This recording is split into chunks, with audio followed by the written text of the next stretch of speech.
صدري ويسر لي أمري واحلل عقدة من لساني يفقهوا قولي لا حول ولا قوة إلا بالله العلي العظيم. وقال الله سبحانه وتعالى في القرآن الكريم: أعوذ بالله من الشيطان الرجيم. يرفع الله الذين آمنوا منكم والذين أوتوا العلم درجات. وقال النبي صلى الله عليه وسلم في حديثه: من سلك طريقا يطلب به علما سهل الله له طريقا إلى الجنة. صدق الله العظيم وصدق رسوله.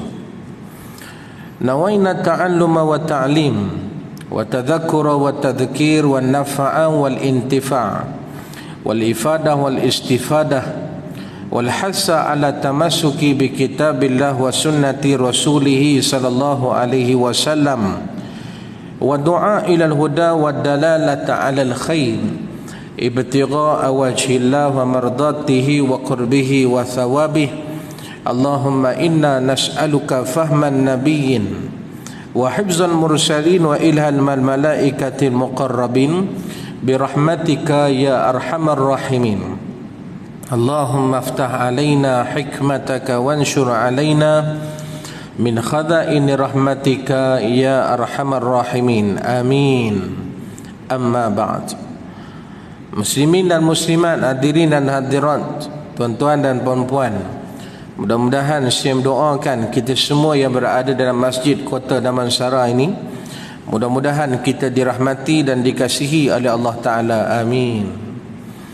Alhamdulillah, pertama sekalinya dan selama-lamanya, marilah sama-sama kita mengucapkan rasa syukur pada Allah Ta'ala kerana masih lagi Allah Ta'ala memberi ruang dan peluang serta keizinan kepada kita untuk sama-sama diberi kehidupan buat kali yang seterusnya di atas muka bumi Allah Subhanahu wa Ta'ala ini. Dan syukur yang tidak terhingga kita ucapkan juga dengan memperbanyakkan, melazimi dengan ucapan kalimah zikir, di antaranya dengan lafaz tahmid. Alhamdulillah, alhamdulillah, summa alhamdulillah, yang membawa erti segala puji yang layak kami puji hanya kepadamu, wahai Allah. Kerana masih lagi Allah Ta'ala memilih kita di kalangan hamba-hambanya, sehinggalah ke malam ini untuk sama-sama kita istiqamah di dalam melaksanakan perkara tugas dan tanggungjawab yang telah Allah galaskan kepada kita selaku hamba. Dan syukur kerana pada malam ini sekali lagi kita diberi kesempatan untuk bertemu dalam kuliah maghrib kita setiap Jumaat minggu yang kedua. Alhamdulillah, mudah-mudahan pertemuan kita pada malam ini dan begitu juga malam-malam seterusnya, kita mohon Allah Ta'ala rahmati kehidupan kita dan perhimpunan kita. Amin ya Rabbal Alamin. Tuan-tuan dan perempuan yang dirahmati Allah Ta'ala sekalian, sementara kita nak menunggu masuknya waktu isyak pada malam ini, maka marilah sama-sama kita menghayati beberapa lagi buah hadis, yang mana kesemua yang saya baca hadis pada malam ini, yang saya ambil daripada hadis Bukhari sahih daripada Imam Al-Bukhari radhiyallahu anhu wa rahimahullahu ta'ala.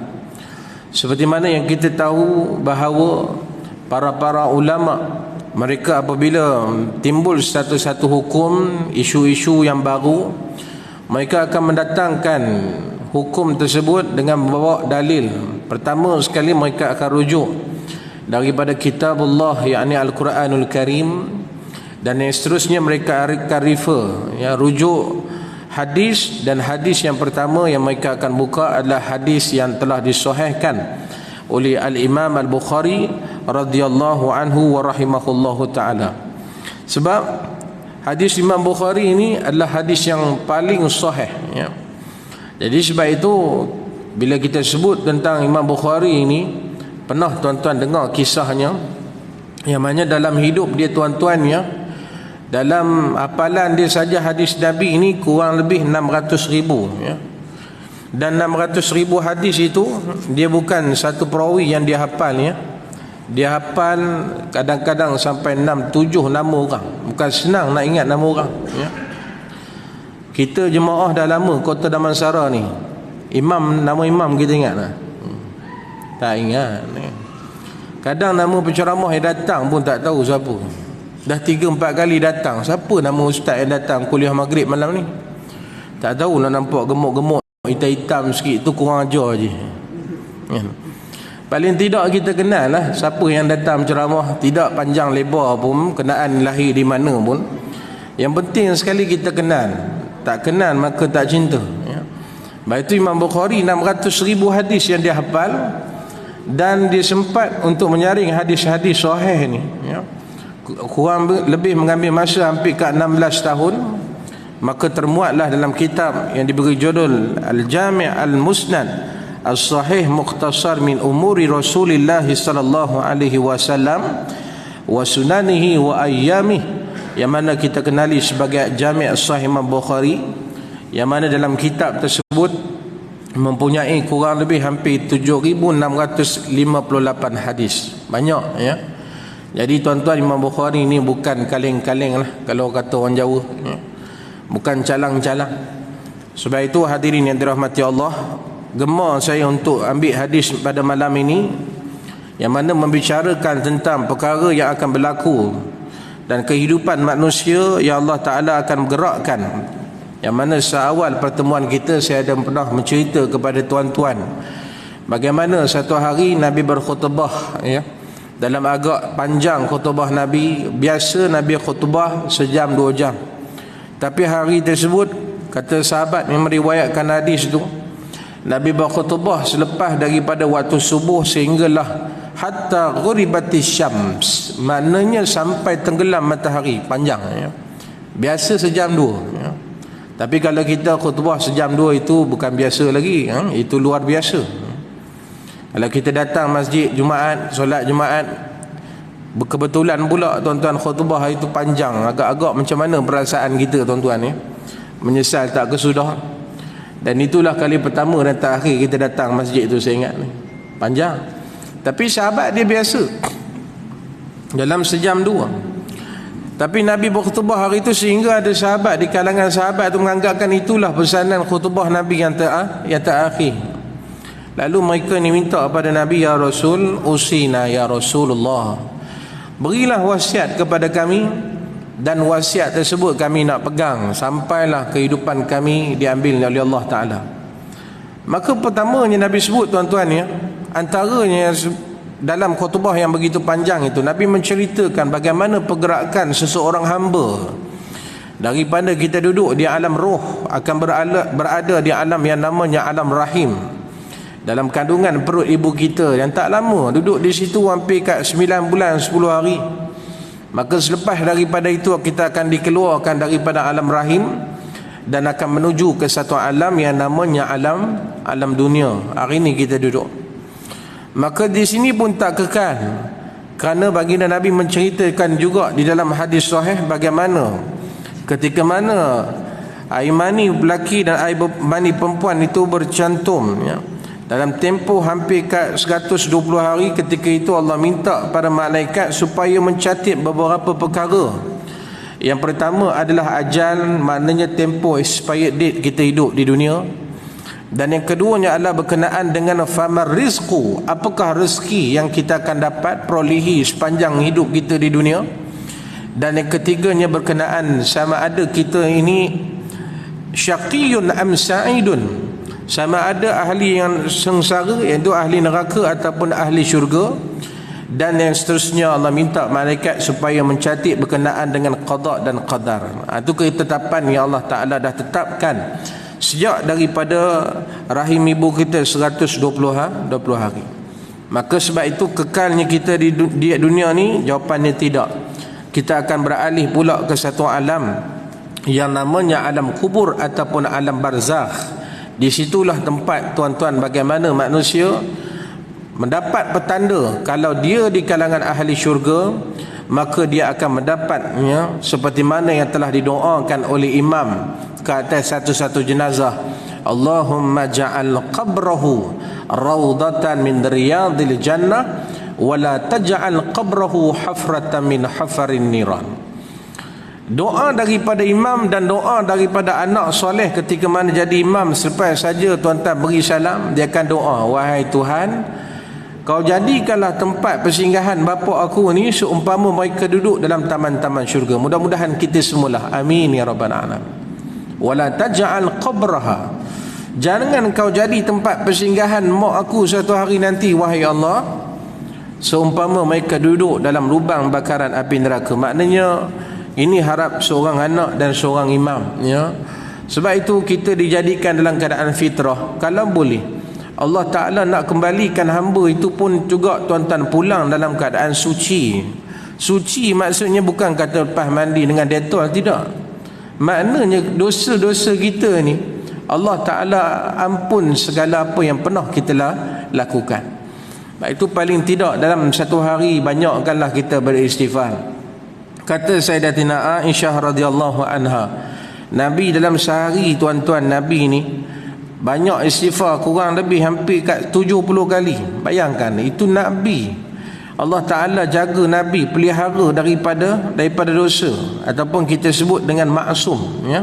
Maksum ni maknanya terpelihara daripada dosa, ya. Saya pergi ceramah di Sabak Bernam, ramai juga tuan-tuan ni, ya, bertemu dengan pakcik-pakcik, tok wan yang nama Haji Maksum. Tapi walaupun namanya Haji Maksum, maka kita ni banyak dosa, sedar ataupun tidak. Itu kalau boleh kita nak, Allah Ta'ala nak kita ni tuan-tuan dikembalikan dalam keadaan suci, fitrah. Macam mana kita keluar daripada rahim ibu kita, begitulah kehendaknya. Tapi itulah tuan-tuan ketetapan. Cuma kita mengharapkan tidak ada daya, melainkan kita minta Allah bantu kita. La haula wala quwata illa billahil aliyil azim. Tidak ada siapa yang dapat bantu kita, yang bagi taufik dan hidayah kepada kita, melainkan Allah Azza wa Jalla. Itu doa, dan teruskanlah berdoa, mudah-mudahan apa yang kita minta, Allahumma khtim lana ya Allah bihusnil khatimah wa la takhtim alaina ya Allah bisu'il khatimah. Jadi sebab itu kehidupan kita di alam kubur ni antara permulaan. Nak tahu macam mana ending kita di negeri akhirat esok, tengok gambaran ketika mana kita melangkah saja ataupun beralih saja di alam kubur. Maka di situ pun tak kekal, ya. Dan cuma yang pastinya di alam kubur ini, kalau ditanya berkenaan dengan tempoh, sudah pasti panjang dia berbanding daripada panjangnya tempoh hidup kita di dunia. Tuan-tuan bayangkanlah ibu-ibu, ya, Nabi dah tinggalkan kita hampir kat 1400 tahun yang lebih, ya. Masih lagi belum dibangkitkan kehidupan yang kedua di padang mahsyar. Selepas kubur kita akan dibangkitkan kehidupan yang kedua. Itulah kehidupan di padang mahsyar. Walaupun nama kehidupan, tapi tak sama kehidupan kita di dunia. Di dunia ni tuan-tuan tempat kita melakukan segala bentuk amal ibadat, apa saja perintah, sama ada semayangnya, puasanya, zakatnya, hajinya, sedekahnya, wakafnya, beri makan pada anak-anak fakir-fakir miskin dan sebagainya. Tapi di sana, di alam mahsyar, bukan untuk kita beramal ibadah, tetapi ketika mana manusia berada di hari kiamat di padang mahsyar nanti, Allah Ta'ala akan hitungkan segala apa yang kita lakukan di kehidupan yang pertama. Sebab itu hadis yang saya nak baca ini perihal berkaitan dengan sebuah hadis yang membicarakan tentang salah satu daripada manusia yang mendapat keuntungan, ya, yang akan mendapat syafaat daripada Nabi SAW, yang pernah ditanya oleh Sayyidina Abu Hurairah radhiyallahu anhu. Apakah yang ditanya? Mari kita tengok. Bismillahirrahmanirrahim. An Abi Hurairah radhiyallahu anhu annahu qala qultu ya Rasulullah man as'adan nas bi syafa'atika yaumal qiyamah.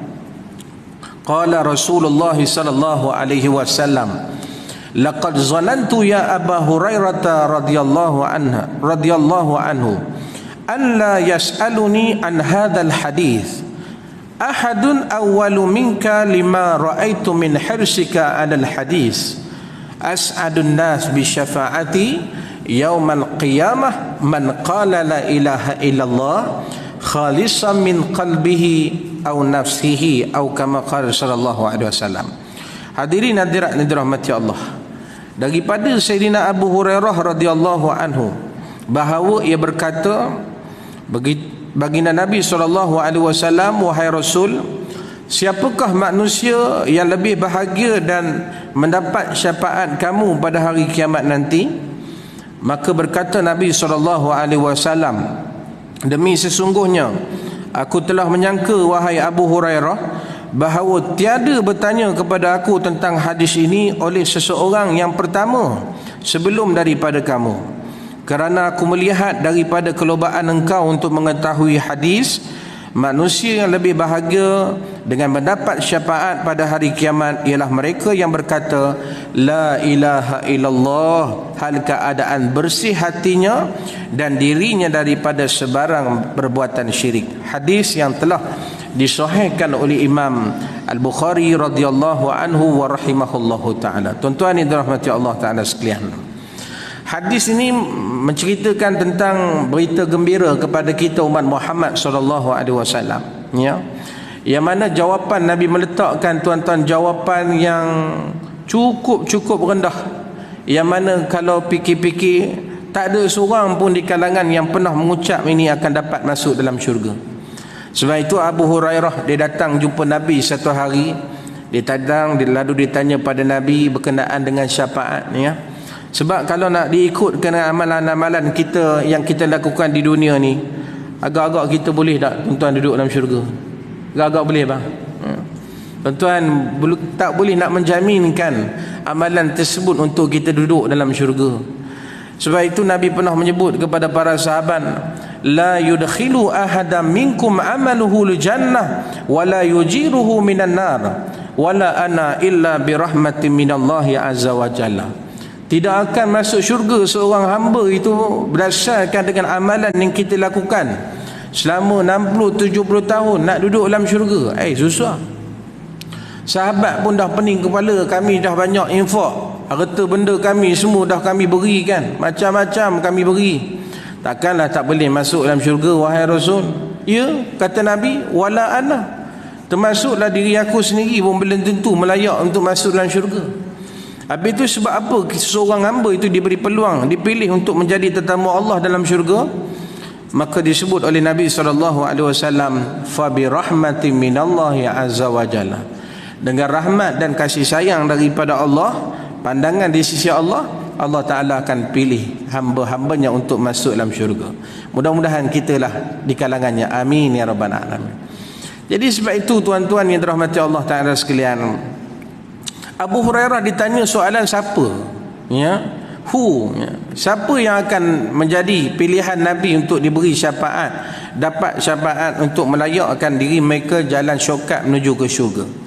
Maka apa jawapan Rasulullah sallallahu alaihi wasallam?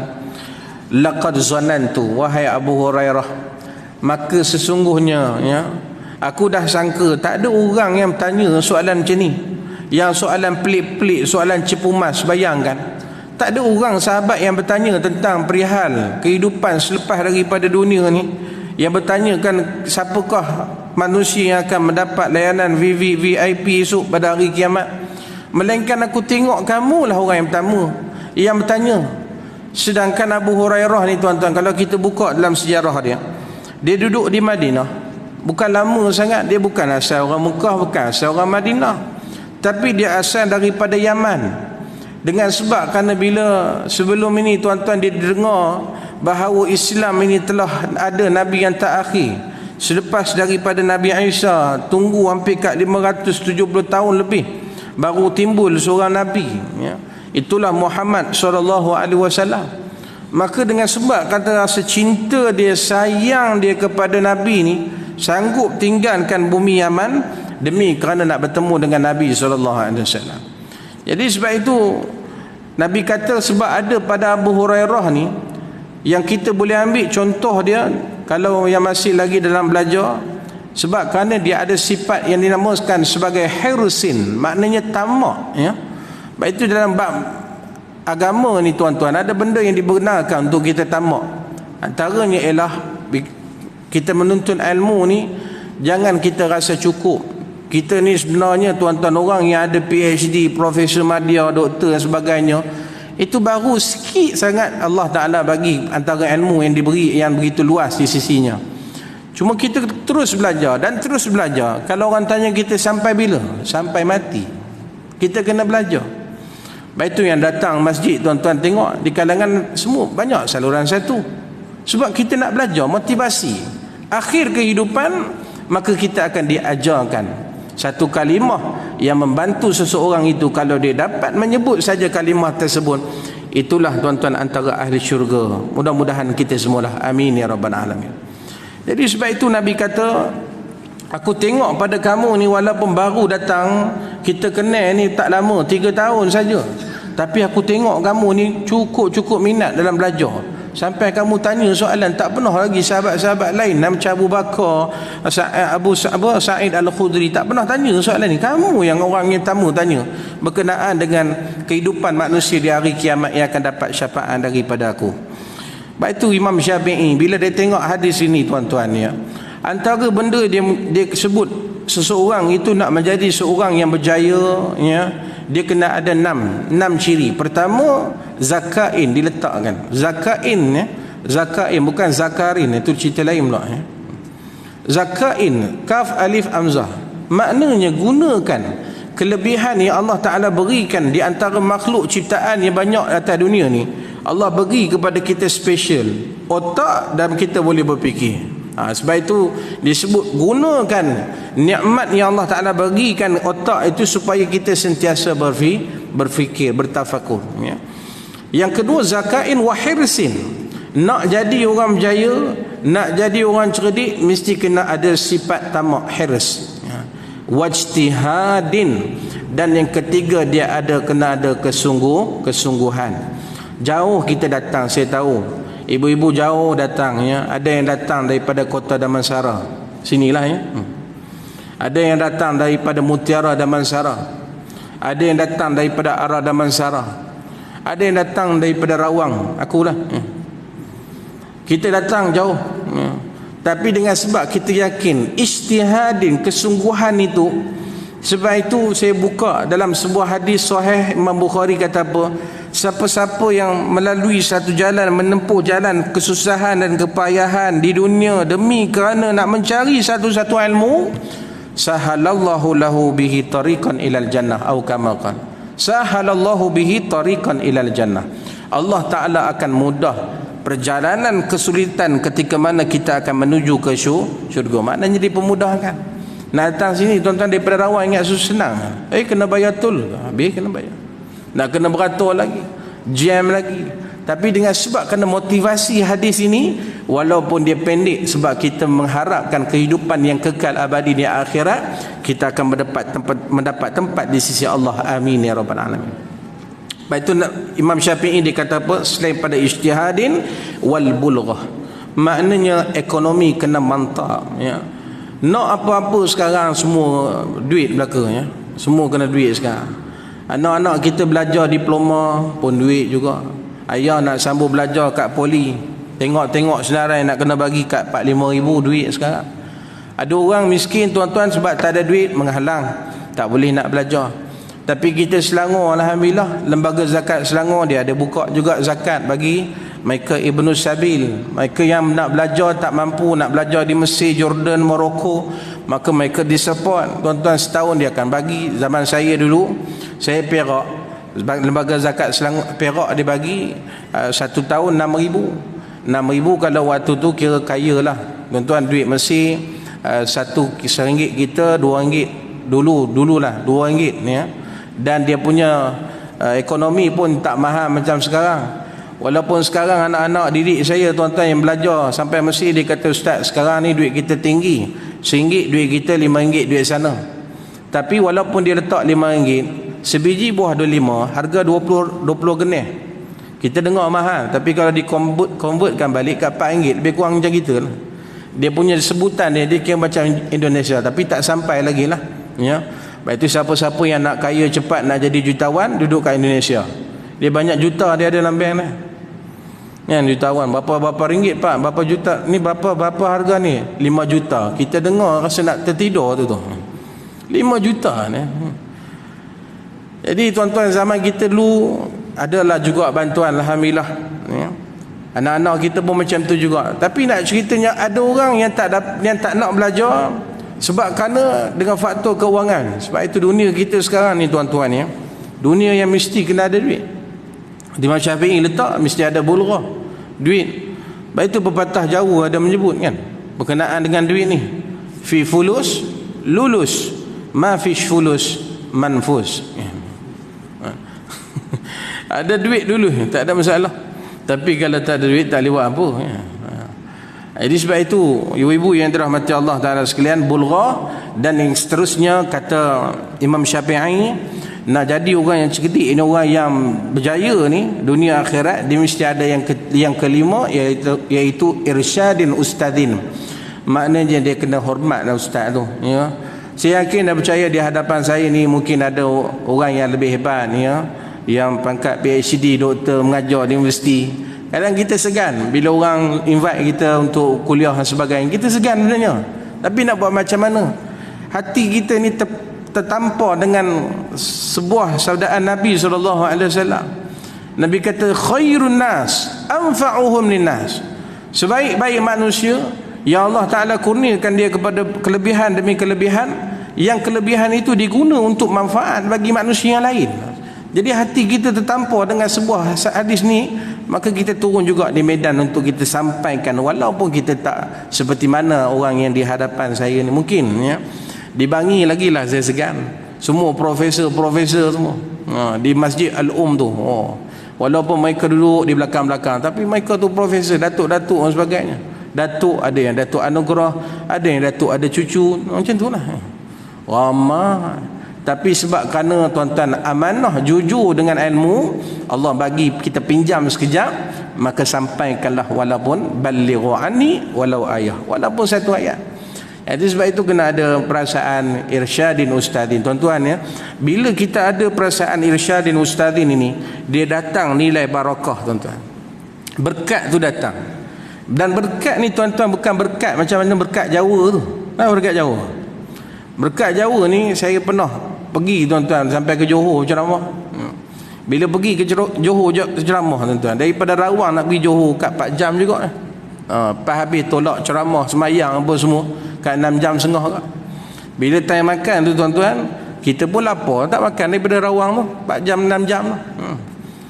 Jadi bila kita nak makan, sebab dia pun tak makan macam kita seorang sebungkus dan seorang dalam polisterin, dia tak, dia makan dalam talam tu.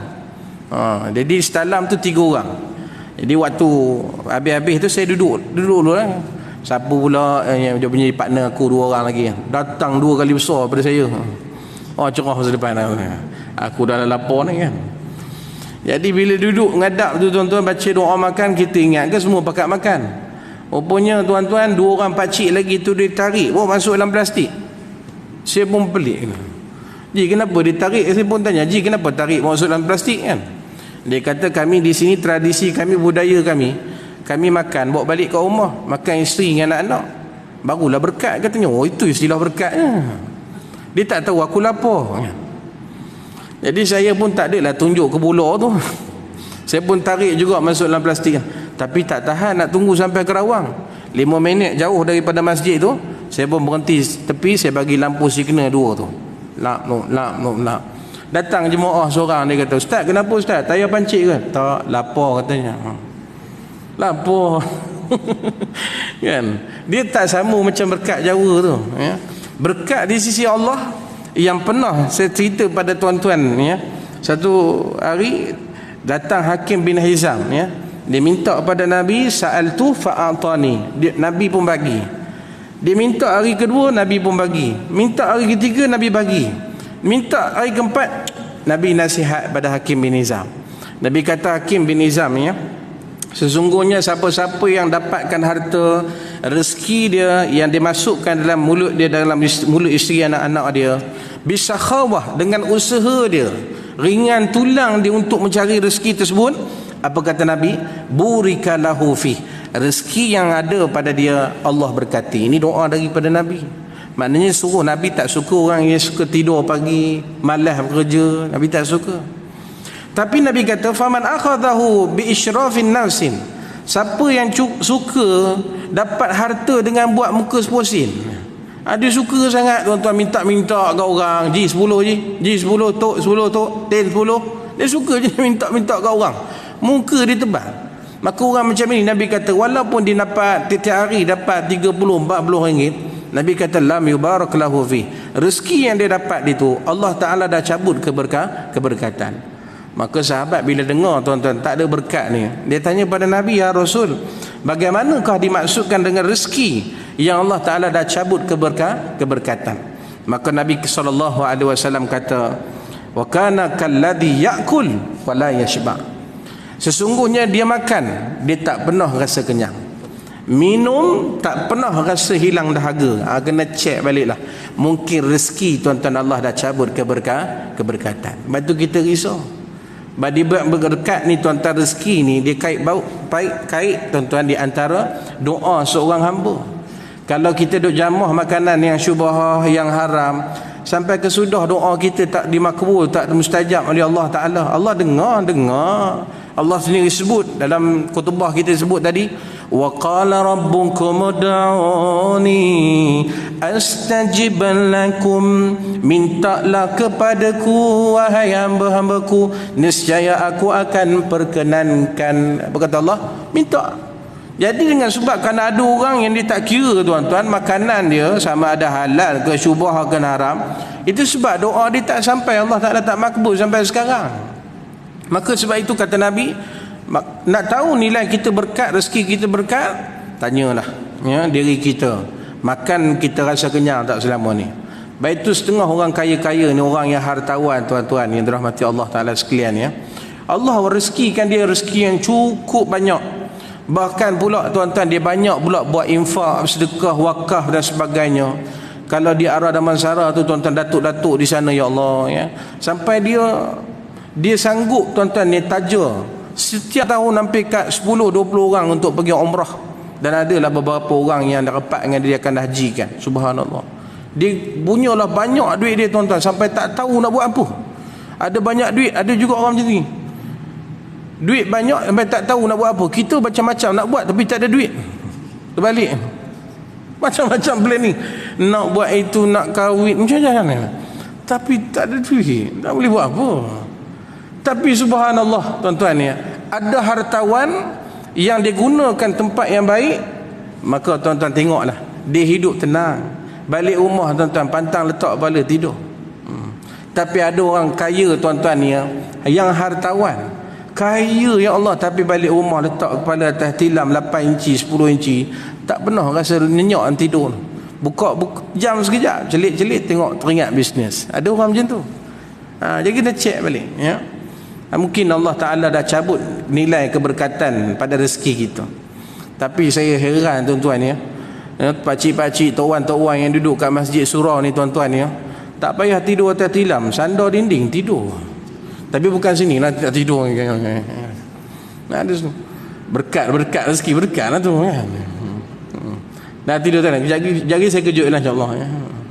Tuan-tuan ya, sahabat dia takut nilai barakah benda yang kita tak nampak di sisi Allah Subhanahu wa taala.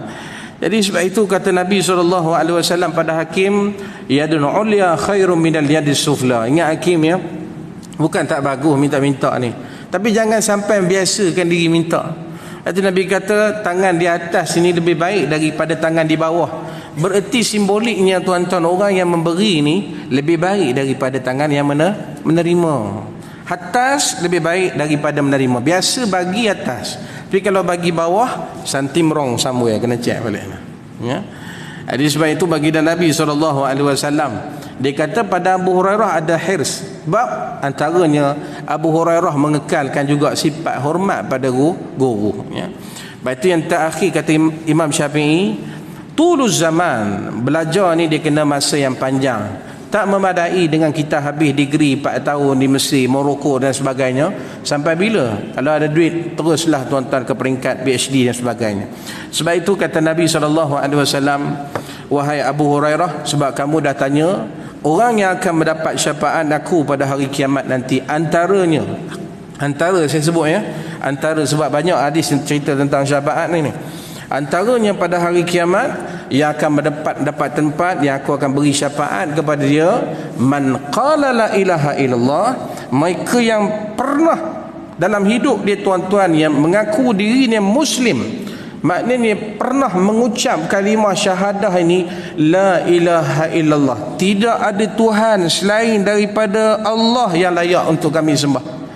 Maka dalam masa yang sama, khalisan min qalbihi aw nafsihi, dia jaga diri dia daripada sebarang perbuatan syirik, maka orang inilah yang akan menjadi umatku untuk diberi syafaat pada hari kiamat. Tuan-tuan ya, tengok dalam jawapan Nabi, Nabi letak jawapan yang memang paling rendah sekali. Maknanya bukan orang kaya saja yang akan mendapat tempat di syurga, maknanya orang macam kita marhain ni pun juga ada peluang masuk syurga. Kalau Nabi ditanya oleh Abu Hurairah, Nabi jawab, yang makan masuk syurga orang yang kaya banyak sedekah. Jenuh kita. Jenuh. Nak tagih kat siapa? Tapi Nabi letak paling rendah, maknanya asnaf pun tuan-tuan ada peluang masuk syurga. Orang yang kita tengok tuan-tuan yang makan nasi 3 hari sekali pun dia ada peluang masuk syurga. Apa sebab? Sebab kerana dia pernah mengucap kalimah syahadah la ilaha illallah. Dan yang paling penting sekali dalam hidup dia tuan-tuan, dia tak pernah syirik kepada Allah. Maka inilah manusia yang akan mendapat syafaat daripada Nabi Muhammad SAW. Itu banyak lagi hadis antara yang akan dapat syafaat. Antaranya Nabi kata, dalam hidup aku tak pernah bertemu dengan kamu. Sebab itu Nabi kata kepada sahabat, aku rindu kepada seseorang ni. Maka sahabat pelik, takkan nak rindu siapa lagi, kami semua dah ada depan mata dah. Adakah kami ya Rasulullah? Tidak, kamu sahabat aku. Nabi kata, fatuba liman yarani wa yu'minu bi. Maka beruntunglah kamu, orang yang pernah lihat wajah aku, yang pernah hidup satu zaman dengan aku, dan boleh beriman dengan apa yang aku bawa, maka kamu beruntung. Tapi Nabi kata, fatuba liman lam yarani wa yu'minu bi. Beruntunglah kamu, beruntunglah kamu, beruntunglah kamu, orang yang tak pernah lihat wajah aku, yang tak pernah bersama satu zaman dengan aku, yang tak pernah berperang bersama dengan aku, tapi mereka ni boleh tunjuk sayang mereka, cinta mereka, amal sunnah aku rindu kepada mereka, dan mereka ini disebut oleh Nabi untung sebanyak 3 kali. Siapakah yang dimaksudkan oleh Nabi ni? Inilah kita umat Muhammad sallallahu alaihi wasallam. Batu cara mudah kita nak masuk syurga antara dengan syafaat Nabi ni ialah, yang keduanya Nabi kata, walaupun kita tak pernah hidup di dunia sama-sama, tetapi dalam hidupnya dia ada timbul rasa sayang dan cinta sampai dia sanggup korbankan masanya, dia sanggup korbankan hartanya demi kerana nak ziarah aku. Man zara qabri wajabat lahu syafaati. Barang yang siapa hidup di dunia ni pernah ziarah datang Madinah, bumi Madinah, menziarahi aku, maka wajib bagiku untuk aku cari satu hari nanti pada hari kiamat dia untuk aku beri syafaat. Maknanya orang yang datang ziarah Nabi ni tuan-tuan bukan saja-saja ya, bukan saja-saja. Hati orang yang kerah bila sampai kat sana tuan-tuan ya, dia akan jadi lembut ya. Saya tahun 2016, saya Ustaz Abdullah Khairi, kita sekali ada satu jemaah ni, saya nak cerita tuan-tuan ya, hati dia memang kerah tu ya. Dia pergi umrah ni bukan sebab kerana dia nak sangat jumpa dengan Nabi ni, bukan. Saya tanya pakcik ni nak pergi umrah sebab apa? Dia kata dia nak pergi umrah ni sebab bini dia suruh. Bini dia ajak. Kalau tidak ada muncung bini dia, tak mau bercakap dengan dia. Saya pun tak tahulah, tiap-tiap bulan, tiap-tiap tahun dengar ramai orang Malaysia bila sampai musim cuti sekolah saja, Allah, ramai orang pergi sana. Saya lebih suka pergi ke Europe. Ni jenis-jenis orang kaya ni. Saya lebih suka pergi ke Spain. Lebih suka. Tapi dia pelik, kenapa orang ramai sangat orang Malaysia ni bila sampai cuti sekolahnya mesti pergi ke bumi Haramain ni. Jadi dia bila dia fikir macam itu, dia pun buat search dalam YouTube dia pergi tengok YouTube. Dia search dalam YouTube, dia tengok tak ada apa pun, sama je. Nak tengok macam masjid, lebih kurang masjid Sendayan lebih kurang. Masjid Sendayan cantik lagi kan. Nak tengok Mekah, tengok Allah, nampak satu benda tu je lah. Jadi dia tak tahu apa sebab kerana orang berpusu-pusu bulan 12. Kan bulan 12 baru ni ramai saya tengok kawan-kawan saya, dia bawa jemaah, dia kata dah Kiri kanan tu semua orang Jawa lah ke? Jawa pun Jawa lah kan. Yang tuan dia dirahmati Allah dan sekalian, masuk dah waktu, kita berhenti sekejap lah ya. Kemudian kita akan sambung sikit lagi selepas ni. Wallahualam.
Subhanaka la ilma lana illa ma 'allamtana innaka antal alimul hakim.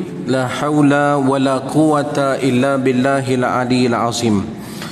Tuan-tuan sidang muslimin dan muslimat, hadirin hadirat yang dirahmati Allah Taala sekalian. Jadi sebelum kita berhenti tadi ada kita menyebut tentang ya bagaimana seorang hamba Allah Taala yang menjadi jemaah saya lah ya. Jadi ketika mana bawa umrah tu, bila bertanya dalam kursus umrah, dia biasa, dia buat tak tahu je. Kita dah sebut gitu dah begini, ya. Jadi bila sampai satu tahap ditanya kenapa pergi sana, sebab ikut isteri tu.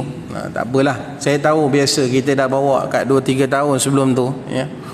Orang macam ini tuan-tuan, bila sampai kat sana automatik, bila kita cerita tentang Nabi Rasulullah duduk kat sana, dia akan ada suasana yang luar biasa Allah bagi, ya. Tuan-tuan, ya. Bila kita masuk pergi Raudhah tu, kawasan Raudhah, kita berdoa kat situ. Lalu kita bawa ziarah tuan-tuan makam Nabi, kita sebut bagi salam kan. Assalamu alayka ya Rasulullah, Assalamu alayka ya Habibi, ya Nabi Allah, ya Rasulullah. Kita bagi salam pada Nabi. Saya tengok tuan-tuan, bila dia masuk saja Sultanah Aisyah tu, baru tiang Aisyah tu, dia tengok mata dia tuan-tuan dah merah dah, start merah. Saya tak cerita apa-apa lagi tuan-tuan, sebab biasa orang ziarah ni kita akan cerita kiri kanan itu, ya. Tak bagi tahu lagi depan tu makam Rasulullah, makam Sayyidina Abu Bakar, makam Sayyidina Umar, tak cerita lagi. Keluar daripada pintu yang belakang tu, kita duduk di satu side. Biasa orang bawa mutawif, dia akan bawa situ. Duduk di satu side, baru kita cerita ni tu kubah hijau tu siapa, apa dia, kan, kita cerita. Tuan, kita tengok bila dia keluar tu menitih air mata. Menitih air mata. Apa sebab tuan-tuan? Kita tanya kenapa pak cik tiba-tiba menangis ni. Saya kata saya tak tahu, dia kata. Dia kata dia tak tahulah. Wah, ustaz tak tahu. Tiba-tiba bila sampai saja di pintu tu, Allah jadikan hati saya ni kira mudah tersentuh. Saya tak tahu sebab apa. Melinang air mata dia. Saya kata, abang kalau nak tahu, abang lalu tadi, di situlah terkuburnya jasad makam baginda Nabi SAW.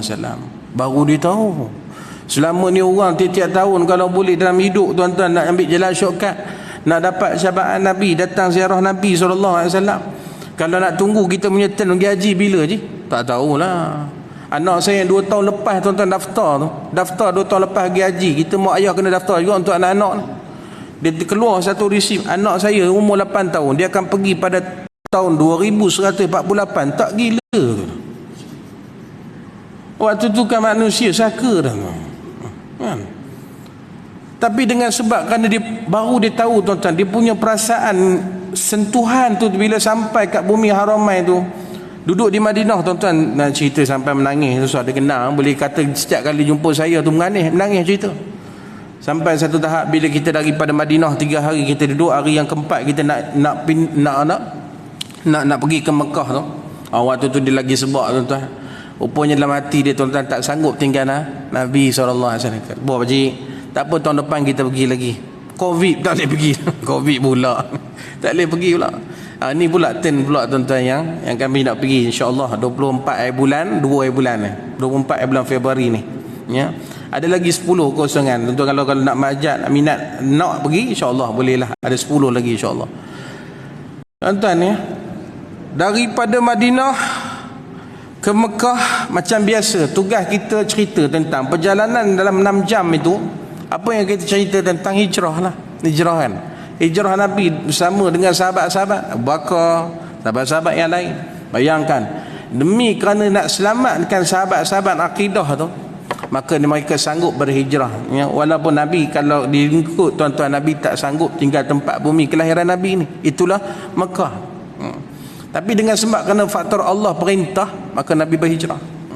Dalam perjalanan tu macam biasa, selain daripada kita cerita pula berkenaan dengan disunatkan talbiyah. Labbaik Allahumma labbaik, labbaik la syarika lak labbaik, innal hamda wan ni'mata laka wal mulk la syarika lak. Pakcik tu mulalah berambu dah. Berambu. Ada yang senyap pun ada tuan-tuan, tertidurlah. Kita punya talbiyah punya habis, suara tekak ni panas kan. Habis tidur belaka, tak apalah. Yang penting nak sebutkan sini tuan-tuan ni, satu highlightkan satunya. Dalam hidup carilah nilai untuk jalan syurkat. Antaranya selain daripada kita pelihara akidah kita, tak buat syirik, ambillah peluang juga tuan-tuan kita datang ziarah makam baginda Nabi SAW. Itu juga salah satu daripada cara kita akan mendapat perhatian dan mendapat layanan istimewa di sisi Nabi kita Muhammad SAW. Wallahu a'lam. Jadi sekadar itu dululah untuk malam ini ya, insya-Allah. Mudah-mudahan sikit sebanyak dapatlah kita menimbul rasa cinta dan rindu kepada Nabi kita Muhammad sallallahu alaihi wasallam.